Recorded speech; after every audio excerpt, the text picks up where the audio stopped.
Shalom, apa kabar saudara? Hendaklah kamu kuat di dalam Tuhan. Matius 4 ayat 4 berkata, manusia hidup bukan dari roti saja, tetapi dari setiap perkataan yang keluar dari mulut Allah. Saudara, di zaman hidup yang serba ego dan materai sekarang, di mana mendorong banyak orang kepada gaya hidup yang konsumtif, yang hedonis dan pesta pora. Mereka berlomba kejar status sosialnya masing-masing, berjuang untuk gengsi dan aksi, serta kekayaan. Saudara-saudaraku, rata-rata orang zaman now terpengaruh kepada hal-hal yang materai dan duniawi. Saudara-saudaraku, memang meskipun tidak semua orang demikian. Firman Tuhan menyebutnya sebagai hidup bertumpu kepada roti. Fokus kepada keinginan-keinginan yang berasal dari daging. Keinginan mata, gengsi dan kesombongan. Saudara-saudaraku, meski memang cikal bakal pirantinya berupa seruan agar kerja keras jangan malas. Pengkhotbah 3 ayat 13 mengatakan, dan bahwa setiap orang dapat makan, minum dan menikmati kesenangan dalam segala jerih payahnya. Itu juga adalah pemberian Allah. Saudara-saudaraku, memang, namun haruskah kita larut dengan euforia, lupa, lepas kontrol, bahwa masih ada sesungguhnya etos kehidupan yang normal, kehidupan yang menghormati Tuhan, tetap memuliakan Tuhan, hidup wajar dan terukur. Saudara-saudaraku, seperti apakah hidup wajar dan terukur itu? Yang pertama, hiduplah bijaksana. Saudara-saudaraku, mamon harus dimanage. Kenapa mamon? Sebab Tuhan bisa dipermuliakan dan dipermalukan dengan perilaku saudara dan saya terhadap mamon. Bila saudara salah kelola uang yang dipercayakan, maka orang akan celak dan negatif dengan kita. Tetapi bila kita cakap dan beres mengelola uang, maka orang akan menilai dan memandang kita. Dan ini lumrah, saudara-saudaraku. Ini menentukan kesaksian saudara dan kesaksian saya. Maka itu bijak-bijaklah mengelola uang. Bijak mendapatkan dan memperolehnya. Bijak menyisihkannya. Bijak menggunakannya. Jangan boros, jangan konsumtif, jangan hedonis. Cukupkan diri dengan apa yang ada. Bijak menyimpan, bijak menghemat menabungnya. Bantulah kekurangan orang-orang kudus. Hiduplah sederhana, penuh tanggung jawab, dan jangan ego, menimbang dan bertumpu pada pengertian-pengertian. Saudara-saudaraku, hendaklah kita sabar, ujilah setiap ide dan roh, sebab itu kerja roh-roh. Kita bisa selektif menguji macam-macam ide dan roh yang sedang bekerja. Hari ini, saudaraku, kita fokus membahas perihal kerja roh, roh musuh, roh si jahat. Saudaraku, ini penting. Bila kita tidak ekstra hati-hati, kita bisa terperdaya, tertipu dan jatuh. Saudara-saudaraku, itu sebabnya berjalan berawas-awas di dalam roh membuat kita semakin peka dan tahu siasatnya. Kita belajar sepintas perihal kerja roh-roh jahat itu. Memang sedikit sekali roh-roh ini dibahas, padahal daripadanya banyak masalah-masalah yang muncul. Saudara-saudara yang dikasihi Tuhan, bila saudara tidak keberatan, saya mau ajak saudara menelusuri lebih jauh lagi tentang kerja roh-roh itu. Roh-roh jahat itu berlaksa-laksa, sangat banyak. Ia datang dan pergi seperti udara, angin tidak terlihat. Saudara-saudaraku, maka itu sebabnya betapa urgennya dan perlunya Anda memiliki pedang firman Tuhan sebagai perisai iman dan melawannya. Saudara-saudaraku, kita ingat fungsi pedang adalah senjata untuk berperang. Kini kita sedang memerangi, sedang berperang dengan roh-roh jahat itu. Kita tidak berperang kepada manusia, kepada darah dan daging, tetapi kita berperang kepada roh-roh jahat itu. Kita dapat gunakan pedang firman Tuhan sebagai senjata kita. Contohnya, hati dan pikiran kita tiap waktu mengembara, mendeteksi, menerawang macam-macam roh baik dan jahat.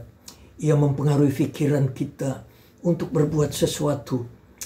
Kadang-kadang kita mengingat lagi dosa-dosa masa lalu, sehingga kita merasa terhipnos dengan pengalaman buruk, perbuatan-perbuatan tercela masa lalu. Saudara-saudaraku, padahal firman Tuhan berkata sejauh timur dari barat, Tuhan menjauhkan kita dengan dosa-dosa kita. Saudara-saudaraku, ini kerja roh-roh jahat. Maka itu kita dapat mengusirnya agar roh itu tidak terus-menerus mengganggu. Saudara-saudaraku, bila kita merasa takut dengan keadaan tertentu, contoh-contoh lain, firman Tuhan berkata Tuhan memberikan kepada kita bukan roh ketakutan, tetapi roh yang membangkitkan kekuatan, kasih dan ketertiban.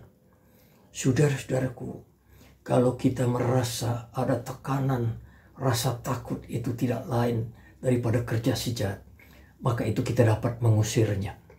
Inilah senjata kita yang ampuh untuk menghalau si jahat dengan pedang firman Tuhan, yakni dengan memproklamirkan firman Tuhan. Saudara-saudara yang dikasihi Tuhan, atau ketika datang ambisi dan dorongan, hawa nafsu untuk pemuasan keinginan-keinginan yang kerja begitu kuat di dalam hati kita. Saudara-saudaraku, sehingga menimbulkan sengketa dan pertengkaran. Firman Tuhan di dalam Yakobus 4 ayat 1 berkata, dari manakah datangnya sengketa dan pertengkaran di antara kamu? Saudara-saudaraku, konflik dan sengketa yang terjadi berpusat pada keinginan daging, keinginan untuk disanjung, untuk dihormati, keinginan untuk beroleh kedudukan, ambisi dan keinginan untuk beroleh uang dan kesenangan. Saudara, dorongan ego dan ambisi beroleh keinginan-keinginan menjadi lebih penting, mengalahkan kebenaran dan kehendaknya. Saudara-saudaraku, dorongan ego dan ambisi untuk beroleh keinginan-keinginan menjadi lebih penting, mengalahkan kebenaran dan kehendaknya. Sudah bisa bandingkan dalam Markus 4 ayat 19 apa kata firman Tuhan, Lukas 8 ayat 14 dan Galatia 5 ayat 16-20. Saudaraku, ini fakta bahwa orang-orang tersebut melawan daripada kerja Roh Kudus dan lemah, tidak berdaya mengendalikan daging, lemah di dalam hal penguasaan diri. Saudara-saudaraku, kitab Yakobus 4 ayat 3 berkata, kamu berdoa juga, tetapi kamu tidak menerima apa-apa, sebab yang kamu minta untuk memuaskan hawa nafsumu. Saudaraku, kita harus ingat bahwa Allah tak akan mendengarkan doa kita bila hati kita penuh dengan ambisi dan ego kepentingan diri. Itu sebabnya bila kita memiliki pedang firman Tuhan dan perisai iman, saudara-saudaraku, ingatan kita segera connect dengan Roh Kudus. Roh penguasaan diri segera bekerja. Tuhan segera menetralisir dan melindunginya. Saudara yang dikasihi Tuhan, berlaksa-laksa banyaknya roh jahat bekerja di alam bebas dan macam-macam jenisnya. Saudara-saudaraku, penghulunya, bosnya, majikannya adalah iblis. Ada roh takut, roh khawatir, roh mencuri, roh kebencian, dendam dan kepahitan. Ada roh zina, roh selingkuh, roh judi, roh sombong, dan roh yang mendiskriminasi. Yang saya sebutkan hanya beberapa saja. Begitu banyak roh-roh itu bekerja di alam bebas. Saudara-saudaraku, siapa saja setiap waktu dapat dipengaruhinya. Pertanyaannya, seberapa kuat saudara dan saya tahan menghadapi pengaruh-pengaruh roh jahat itu. Di titik wilayah rawan inilah orang sering jatuh dalam pengaruh si jahat. Saudara-saudara yang dikasihi Tuhan. Tetapi tiap orang benar itu akan kuat dan selamat sebab relasinya yang lekat menempel dengan roh Allah yang ia bangun setiap hari. Itu sebabnya berjaga-jagalah, inilah kata kuncinya. Saudaraku, saya sedang berusaha untuk meyakinkan Anda bahwa hidup wajar, terukur dan menghormati Tuhan dan tetap perlu Tuhan bukan didapat dan peroleh dari hal-hal roti, bukan didapat dari hal-hal yang materi. Saudaraku, dua dikotomi, daging dan roh. Hiduplah oleh roh, maka kamu tak akan menuruti keinginan-keinginan daging. Kitab Galatia Rasul Paulus mencatatnya. Sebab keinginan masing-masing baik roh maupun daging masing-masing bertentangan, berlawanan. Produk daging atau keinginan daging adalah percabulan. Saya bacakan, saudaraku. Keinginan perbuatan daging yaitu nyata, yaitu percabulan, kecemaran, hawa nafsu, penyembahan berhala, sihir, perseteruan, perselisihan, iri hati, amarah, kepentingan diri sendiri, percideraan, roh pemecah, kedengkian, kemabukan, pesta pora, dan sebagainya. Saudara-saudaraku, itu yang banyak mempengaruhi kehidupan orang. Dan dia berkorelasi dengan roh-roh jahat. Saudara-saudaraku, karena bertentangan dengan kuat kuasa Roh Kudus yang ada di dalam kita, maka tentu saja mereka berpihak, mereka bekerja sama dengan kuasa-kuasa roh-roh jahat. Saudara-saudaraku, sedangkan buah roh, Roh Kudus yang berbuah, yang membuahkan kehidupan di dalam kehidupan kita adalah kasih, sukacita, damai sejahtera, kemurahan, kebaikan, kesetiaan, kesabaran, kelemah lembutan, penguasaan diri. Saudara-saudaraku, memang harus diakui kecerdasan otak, daya cipta, dan karya cipta manusia menghasilkan kemajuan-kemajuan di berbagai bidang, kemajuan teknologi. Ini domain manusiawi, hikmat manusiawi, menghasilkan karya-karya gemilang, memberi fasilitas-fasilitas kemudahan, dan hidup nyaman, makmur, sampai kepada kemandirian yang absolut. Saudara-saudaraku, namun efeknya juga harus diakui. Kemandirian absolut tersebut membuat kecenderungan orang, membuat ketergantungan orang tidak merasa terdorong dan terdesak dan untuk mencari Tuhan. Orang tidak perlu Tuhan, aku bisa kok sendiri. Saudaraku, pada akhirnya orang jauh daripada Tuhan.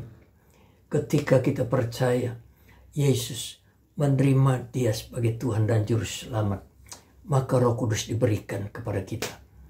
Tiap pemercaya memiliki Roh Kudus. Saudaraku, yang bila diberdayakan, bila diberi ruang gerak, ditinggikan, disembah, tidak diabaikan, Roh Kudus bekerja menghadirkan Kristus di dalam setiap hati orang percaya. Bagaimana caranya? Takutlah akan Tuhan dan tunduklah dalam kepatuhan terhadap firman Tuhan. Saudara bisa membaca dan merenungkan firman Tuhan tiap-tiap hari untuk membangun iman kita, untuk membangun, saudaraku, manusia batiniah kita.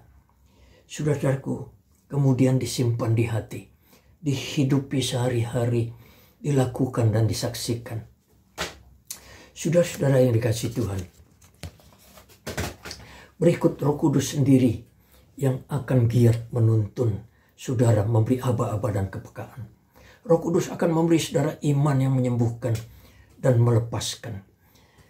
Ketika tetangga kami bleeding, paru-parunya anfal, maka dia mengeluarkan darah, banyak sekali darah segar. Kemudian segera ia dilarikan ke rumah sakit. Ke rumah sakit RSAL Mintareja di Bendungan Hilir. Di sana dia ditempatkan di ruang ICU. Kemudian esok harinya saya besuk untuk mendoakan bersama istri. Saudaraku, dokter berpesan, jangan ajak ngomong pasien ini, sebab setiap kali dia ngomong, maka darah segar itu keluar dari mulutnya. Saudaraku, kami berdoa dan ajak mereka berdoa. Setelah kita tumpang tangan dengan iman, kemudian kami segera pulang. Besok harinya istrinya datang ke rumah karena pulang besok daripada suaminya ini. Ketika dia singgah di rumah kami, dia berkata, "Pak Pendeta dapat salam dari suami saya, dari Pak Semi. Ketika Bapak mendoakan dia, maka sepanjang hari itu, siang dan malam, dia nyaman sekali tidurnya. Enak sekali tidurnya." Saudaraku, padahal hari Jumat lusa, dia harus dioperasi karena paru-parunya itu rusak, keropos. Dokter bersama tim dari Jerman akan bersama-sama dalam satu tim mengoperasinya. Ketika hari Jumat tiba, waktu operasi tiba, maka dia datang ke pasien Pak Semi ini. Dokter itu tanya, yang mana yang sakit? Yang mau dioperasi hari ini. Bapak ini berkata, "Saya Pak Dokter, kok nggak ada tanda-tanda kelihatan sakit? Segar mukanya, wajahnya segar." Saudaraku, dokter bingung. Maka untuk memastikan, maka di foto ronsen, foto torak untuk yang kedua kalinya. Hasil foto ronsen yang kedua ini berbeda dengan yang pertama. Ini dokter semakin bingung lagi. Ini peristiwa apa sebenarnya? Kemudian mereka berunding dan diputuskan untuk di foto yang ketiga. Foto yang ketiga hasilnya sama dengan yang kedua. Saudaraku, semua bersih. Paru-paru yang dideteksi pertama dalam foto ronsen yang pertama rusak. Ya. Yang kedua dan yang ketiga foto ronsennya bersih. Kemudian ia diperbolehkan pulang. Saudaraku, sampai di rumah dia datang, "Terima kasih Pak Ruli buat doa-doanya." Saudara-saudara yang dikasihi Tuhan, ketika kita beriman kepada Tuhan, maka Roh Kudus memberikan kepada kita iman yang menyembuhkan, iman yang melepaskan. Kuasa Tuhanlah. Kita manusia hamba, hanya pesuruh sajanya hamba saja. Tuhan yang memberikan kesembuhan. Haleluya.